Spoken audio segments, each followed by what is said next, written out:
हरे कृष्णा।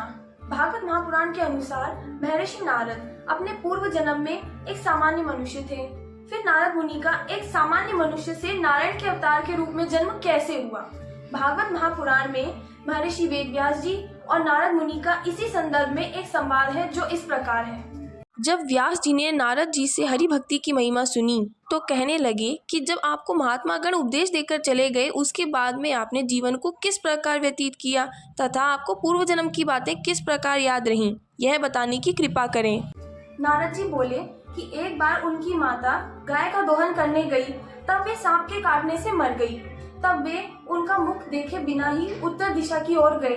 थोड़ा दूर जाकर एक नदी में स्नान करने से उनके हृदय का दुख दूर हो गया।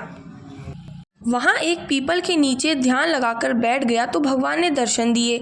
जब पुनः भगवान का रूप दिखाई नहीं दिया तो मैंने दुखी होकर फिर ध्यान को स्थिर किया। तब आकाशवाणी हुई कि मैंने अपना रूप तुम्हें अपने में लगाने को दिखाया था, अब तुम संत जनों की सेवा करो।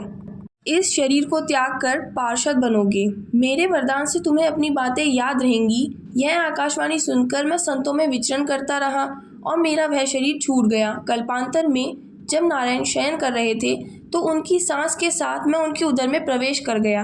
योग निद्रा से जागकर जब भगवान ने मरीचि आदि ऋषियों को उत्पन्न किया तो मैं उनके प्राणों से उत्पन्न हुआ और संसार में विचरण करने लगा।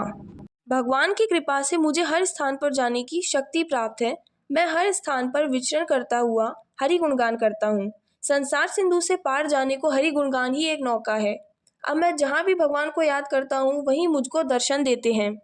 हे व्यास जी, भगवान के गुणगान और भक्ति से चित्त शांत होता है, काम क्रोध आदि पास नहीं आते। इस कारण अब तुम भी मन में ऐसा ही निश्चय करो जिससे चित्त को शांति प्राप्त हो। तो नारद जी इस प्रकार हरि गुणगान गाते हुए, वीणा बजाते हुए व्यास जी से कहकर वहां से प्रस्थान कर गए। हरे कृष्णा।